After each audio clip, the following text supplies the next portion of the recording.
धरती पर राज करने के बाद जब डायनासोर्स अपने अंत की तरफ बढ़े तो सत्ता जिसके हाथ आई वो थे मैमल्स। 6.5 करोड़ साल पहले तक जब डायनासोर्स अपनी ताकत की नोक पर एनिमल किंगडम को दबाकर रखते थे तब ये जीव भी उसी जंगल का हिस्सा थे, लेकिन इनका अस्तित्व डायनासोर जैसे जानवरों के सामने कुछ भी नहीं था।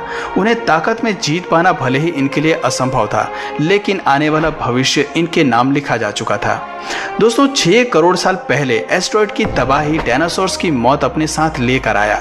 इसके पहले वीडियो में हमने जाना था कि कैसे डायनासोर्स धरती पर पनपना शुरू हुए। उन्होंने अपना साम्राज्य फैलाया और एस्टेरॉयड के धरती से टकराते ही उन्होंने अपना सब कुछ खो दिया। कुछ प्रजातियों ने मिनटों में ही अपना दम तोड़ दिया, जबकि बाकी बची 10% आबादी धीरे धीरे विलुप्त हो गई। अब चलिए शुरू करते हैं आगे के सफर को और जानते हैं कि 10% आबादी को किस दौर से गुजरना पड़ा और इंसान कैसे जन्मा। डायनासोर्स का अंत मैमल्स के लिए वो अवसर था जो रेप्टाइल्स के खत्म होने पर डायनासोर्स को मिला था। यानी कि सीधी भाषा में कहें तो जंगल पर अब अपनी ताकत स्थापित करने का मौका आ गया था। जंगल की दुनिया में मैमल्स वो प्रजाति थी जो डायनासोर्स के समय से ही अस्तित्व में थी। आकार में छोटे होने की वजह से ये जीव आज मौजूद चूहे जैसे थे। देखा जाए तो मैमल्स की शुरुआत इसी तरह से हुई थी। इस स्तनधारी जीव ने खुद को परिस्थितियों में ढाल कर रहना सीख लिया था। फिर जब एस्टेरॉयड के टकराने से महाविनाश का सिलसिला शुरू हुआ तो इन्होंने भी अपने कई साथियों को खोया, लेकिन ये अपनी स्पीशीज को बचाने में सफल रहे। इस महाविनाश के कारण पैदा हुई गर्मी से बचने के लिए मैमल्स ने जमीन के नीचे रहना शुरू कर दिया। चूहों को साइज में छोटा होने का फायदा मिला, जबकि डायनासोर्स का आकार ही उनका सबसे बड़ा दुश्मन बन गया। जमीन के नीचे रहते हुए मैमल्स को गर्मी से राहत मिली और भोजन के रूप में उन्होंने हर तरह के कीड़ों और जीवों को अपना शिकार बनाया। वहीं बात करें ऊपरी सतह की तो वहां हो रहे वातावरणीय बदलाव मौजूद जानवरों को तिल तिल कर मार रही थी। एस्टेरॉयड के टकराने से उत्पन्न हुई गर्मी और धूल के बादलों ने पृथ्वी के वातावरण को पूरी तरह से ढक लिया था। अब धरती पर सूरज की रोशनी तक नहीं पहुंच पा रही थी, लेकिन सतह पर मौजूद हीट की वजह से बहुत सारे जानवर मारे जा चुके थे।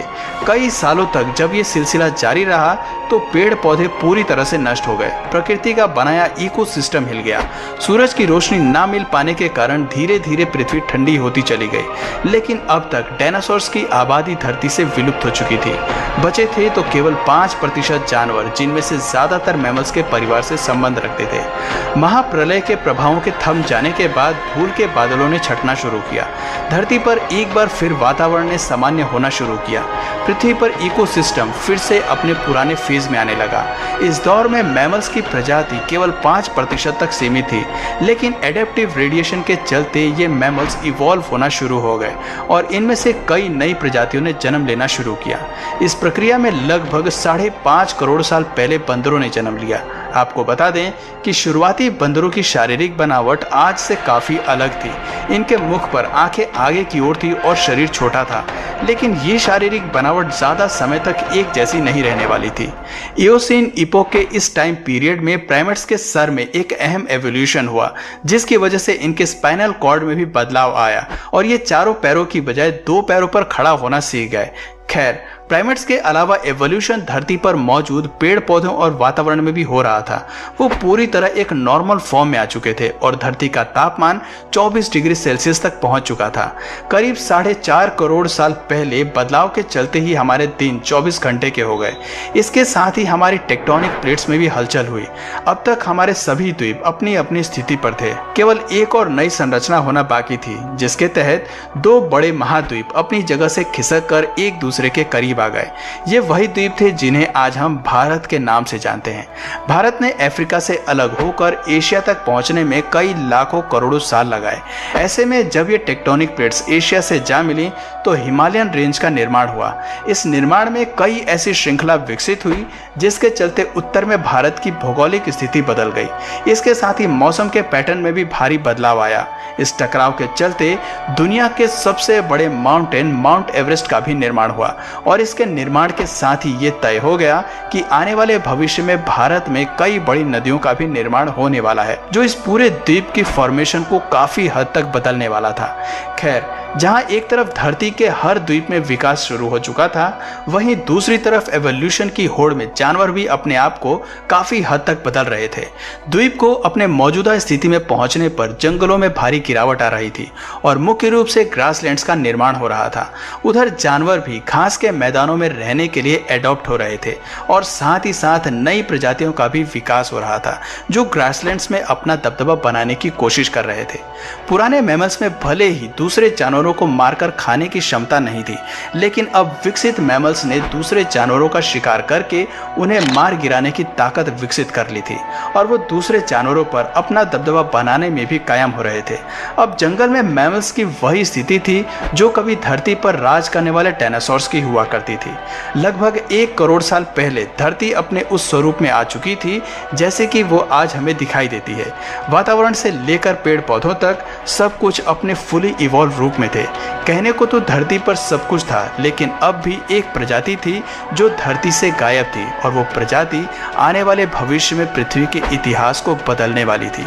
जी हाँ, ये प्रजाति थी इंसानों की। लगभग 40 साल पहले पृथ्वी पर फिर एक बड़ी हलचल हुई और अफ्रीका द्वीप के पूर्वी इलाकों में एक नई माउंटेन रेंज पनपी जिसे आगे चलकर ईस्ट अफ्रीकन रिफ्ट के नाम से जाना गया।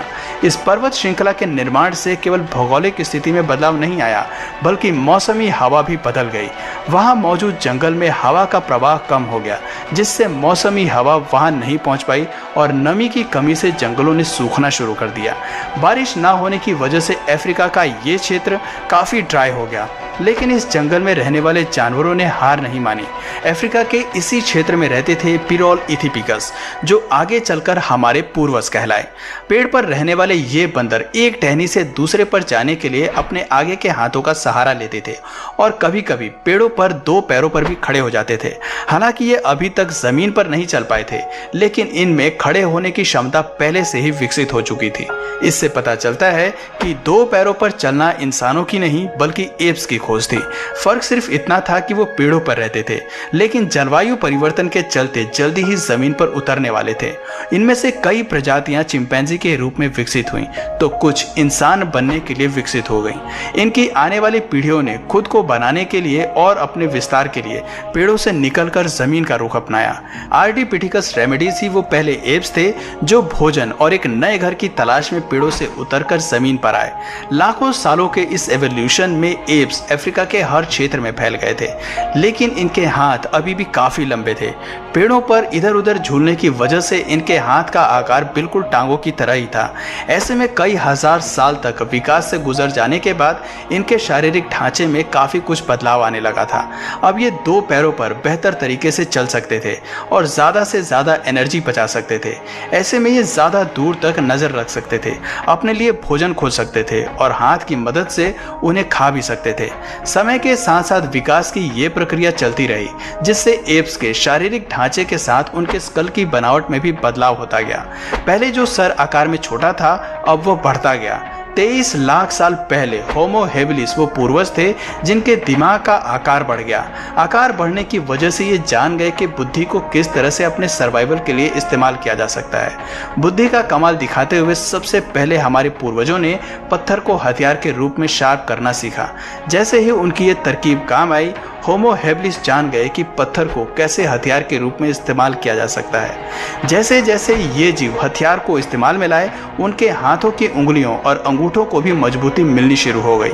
अब ये जान गए कि हथियार के इस्तेमाल से कैसे समूह में शिकार किया जा सकता है और अपनी भूख को शांत किया जा सकता है। आपको बता दें कि होमो इरेक्टस ही वो पहले पूर्वज थे जिन्होंने समूह में शिकार करना शुरू किया। साथ ही इन्होंने सबसे पहले आग की खोज मानव के भविष्य को ही बदल डाला।